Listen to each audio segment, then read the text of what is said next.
नमस्कार बंधुरा शिवानीज रान्नाघरे सबाइके स्वागत। आज आमार रेसिपि मुग कालिया। এটা আপনারা রুটি পরোটা বলুন কিংবা প্লেন ভাতের সঙ্গেও সার্ভ করতে পারবেন আর খেতে কিন্তু এটা ভীষণই টেস্টি হয়। রেসিপিটা ভালো লাগলে লাইক করে পাশে থাকার অনুরোধ রইল। চলুন তাহলে রেসিপিটা দেখে নেওয়া যাক। এখানে আমি একটা কড়াই নিয়ে নিয়েছি আর তার মধ্যে 1 কাপ মতন মুগ ডাল দিয়ে দিলাম। মুগ ডালটা একটু শুকনো খোলায় আমি ভেজে নেব। দেখুন এভাবে কন্টিনিউ কিন্তু নাড়াচাড়া করে মুগ ডালটা আমি ভেজে নেব। মুগ ডালটা ভাজা কম বেশি আমরা সবাই করতে জানি, তাই এটা বেশিক্ষণ দেখালাম না।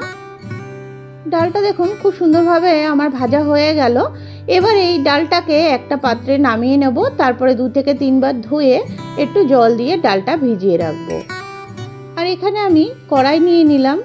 কড়াইয়ের মধ্যে পরিমাণ মতন সরষের তেল দিয়ে দিচ্ছি। তেলটা সুন্দর গরম হয়ে গেলে এখানে আগে থেকে কেটে রাখা 2টো মিডিয়াম সাইজের আলু এভাবে ডুমো করে কেটে রেখেছিলাম, সেটা দিয়ে দিলাম। এবার দিয়ে দিচ্ছি হাফ টিস্পুন মতো নুন আর হাফ টিস্পুন হলুদ গুঁড়ো। তারপরে একটা খুন্তির সাহায্যে একটু নাড়াচাড়া করে আলুগুলো 3 মিনিট মতন একটু সিম করে আমি ঢেকে দিচ্ছি। দেখুন কিছুক্ষণ পর ঢাকা খুলে আলুগুলো খুব সুন্দর কিন্তু কালার চলে এসছে একটা সাইডে, আর একটু ভাজা ভাজাও হয়ে এসছে। এরপরে নাড়াচাড়া করে আলুগুলোকে আমি একটা প্লেটে তুলে নেব। তারপর ওই একই তেলে এবার পটল কেটে রেখেছিলাম, ওই পটলগুলো দিয়ে দেব। দেখুন পটলগুলো দিয়ে সামান্য নুন আর সামান্য হলুদ গুঁড়ো দিয়ে আমি একটু নাড়াচাড়া করে দিচ্ছি একটা খুন্তির সাহায্যে পটলগুলোকে। এভাবে নাড়াচাড়া করে দিয়ে আমি আবার 2 থেকে 3 মিনিটের জন্য সিম করে পটলগুলো ভাজতে বসিয়ে দেব। দেখুন 2 থেকে 3 মিনিট পর পটলগুলো খুব সুন্দর কিন্তু ভাজা ভাজা হয়ে এসছে।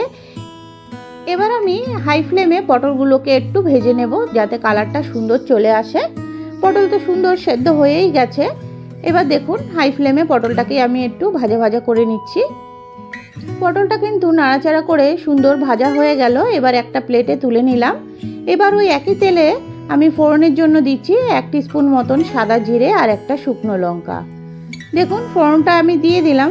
ফোড়নটা একটু ভাজা ভাজা হয়ে আসার পরে এখানে 1 টেবিল চামচ মতন আমি আদা বাটা দিয়ে দিলাম। আদা বাটাটা দিয়ে একটু নাড়াচাড়া করে এখানে আমি যেই মুগ ডালটা ভেজে ধুয়ে রেখেছিলাম ওই মুগ ডালটা দিয়ে দিলাম। দেখুন মুগ ডালটা সব দেওয়া হয়ে গেল। এবার একটা খুন্তির সাহায্যে একটু নাড়াচাড়া করে এই মশলাটার সঙ্গে মুগ ডালটা একটু ভাজা ভাজা করে নেব। দেখুন এভাবে কন্টিনিউ নাড়াচাড়া করে মুগ ডালটাকে ভালো করে একটু ভেজে নিচ্ছি। মুগ ডালটা সুন্দর ভাজা ভাজা হয়ে এসছে। এখানে আমি 1 টিস্পুন মতন জিরের গুঁড়ো দিয়ে দিলাম, 1 টিস্পুন দিলাম কাশ্মীরি রেড চিলি পাউডার আর দিচ্ছি 1 টিস্পুন হলুদ গুঁড়ো। তারপরে দিয়ে সব কিছু একটু নাড়াচাড়া করে দিচ্ছি আবার খুন্তির সাহায্যে। মশলাটা দেখুন ডালটার সঙ্গে খুব সুন্দর ভাজা ভাজা হয়ে এসছে।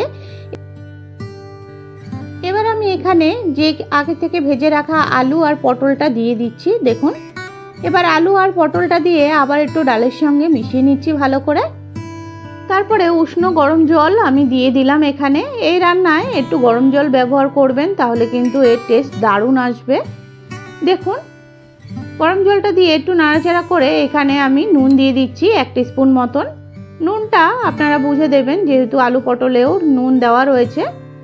তারপরে এখানে একটা তেজপাতা ছিঁড়ে দিয়ে দিলাম। এবার 5 মিনিট মতন সিম করে একদম ডালটা সেদ্ধ হতে দেব। দেখুন 5 মিনিট পর ডালটা কিন্তু অনেকটাই সেদ্ধ হয়ে এসছে। আর এখানে আমি কিছুটা পরিমাণ কিশমিশ আর কাজু বাদাম দিয়ে দিলাম। এইবার কাজু আর কিশমিশটা দিয়েও আবার একটু নাড়াচাড়া করে দিচ্ছি। আর ডালটা কিন্তু দেখুন এখন 80% মতন সেদ্ধ হয়ে গেছে। এখনও একটু জল লাগবে, তার জন্য আবার আমি উষ্ণ গরম জলটাই ব্যবহার করছি। দেখুন এভাবে জল দিয়ে দিলাম। জলটা দিয়ে একটু নাড়াচাড়া করে তারপরে এখানে আমি 1 টিস্পুন মতন চিনি দিয়ে দিলাম। মিষ্টিটা কিন্তু এই রেসিপিতে অবশ্যই দেবেন, তাহলে এর টেস্টটা কিন্তু দারুণ আসে। এভাবে করে আবার আমি সিম করে 5 মিনিটের জন্য ঢেকে দিলাম। 5 মিনিট পর দেখুন রান্নাটা কিন্তু খুব সুন্দরভাবে হয়ে এসছে আর ডালগুলোও কিন্তু সুন্দর গোটা গোটা রয়েছে আর সেদ্ধও হয়ে গেছে।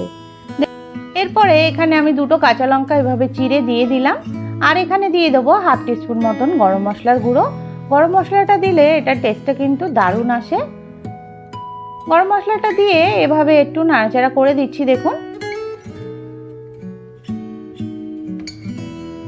রান্নাটা কিন্তু আমার প্রায় কমপ্লিট হয়ে এসছে। নামানোর আগে এখানে দিয়ে দেবো 1 টিস্পুন মতন ঘি। ঘিটা দেওয়া পুরোপুরি অপশনাল, যদি আপনারা চান তবেই দেবেন, না দিলেও কোনো অসুবিধা নেই। দেখুন ঘিটা দিয়ে এভাবে করে আমি ফ্লেমটা বন্ধ করে দিয়ে আমি 5 মিনিটের জন্য এটা ঢেকে রেখেছিলাম। দেখুন কতটা সুন্দর হয়েছে।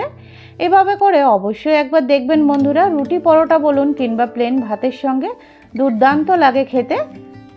আমার রেসিপিগুলো যদি আপনাদের ভালো লেগে থাকে প্লিজ লাইক করে পাশে থাকবেন। আজ তবে এটুকুই, আবার অন্য কোনো দিন অন্য কোনো রেসিপির সঙ্গে হাজির হব।